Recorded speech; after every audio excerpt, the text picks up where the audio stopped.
Здравейте на всички, казвам се Валерий, собственик съм на магазин Valex. Освен това, предоставяме точиларски услуги Valex, сервис и поддръжка на оборудване за маникюристи и педикюристи. Днес искам да докосна една важна тема, която се касае за купуване на ново оборудване, защото доста често се случва, когато клиенти се обръщат за сервизни услуги и се оказва, че те закупиха от някъде си, няма значение откъде, оборудване директно от Китай, обаче за тях продадено като оригинално оборудване корейско. Какво трябва да обърнем внимание, дали е оборудване и оригинално? Първо, това си е захранващия блок. На всеки един захранващия блок има параметри на захранващия блок. Оттам има производител, коя фирма е произвела оборудване, държава за производство и серийния номер. Освен това, на стронгове има си етикет за оригиналност на продукта. Нали, може да се свали и да се провери дали оборудване е оригинално. На захранващите блокове на Маратон пак има си абсолютно всички параметри на захранващия блок. Има държава производство, има фирма на производство и по серийния номер можете да се обърнете към производителя, да получите и от тях официален отговор дали вашето оборудване е оригинално. Освен това, много е важно, има си маркировка CE, че оборудване си е предназначено за продажба за Европейския съюз. На второ, което искам да обърна внимание, това си ръкохватки. И двете фирми са, много има на пазара. Единствено, че много трябва да внимавате какво точно оборудване купувате. Първо да погледнем ръкохватки на Маратон и ще ви покажа едно сравнение с това, което доста се среща на пазара при нас. Как да разберете, че е оригинално или не е оригинално. Първо нещо, трябва добре да се чете.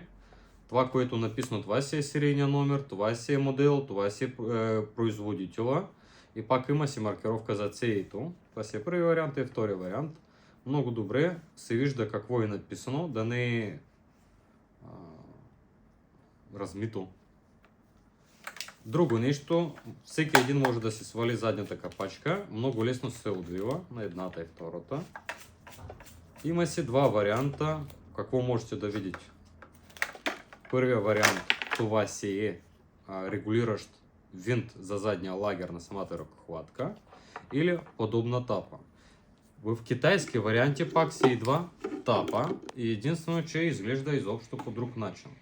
Това нещо при сваляне вие не нарушавате някаква търговска упаковка или вид на самото изделие. Затова може много лесно да се провери какво вие държите в ръката. Това си е оригинална ръкохватка, това си е китайска. Шрифта не е читабелен, серийния номер пак много лошо написан и така. Това, което касае Маратон. Сега ще видим как изглеждат стронгове, оригиналните.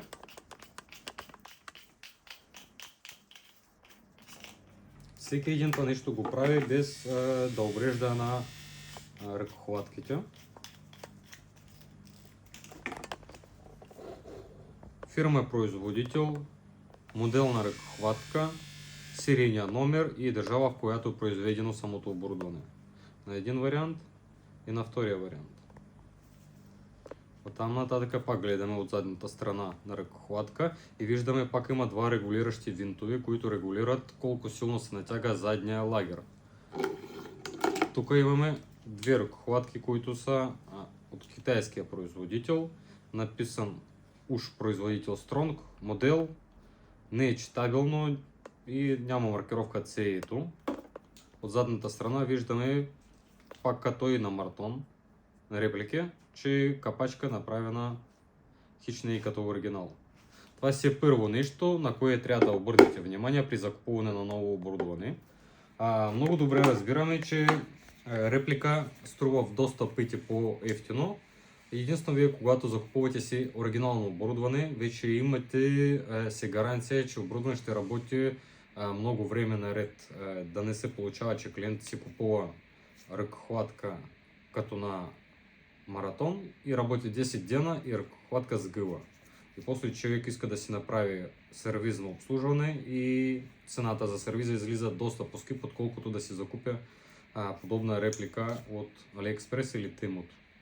Ние в нашата фирма Valex винаги държим на качество на продукта и на оригиналност на продукта. Всичко можете да закупите при нас на сайта valexshop.com. Благодаря.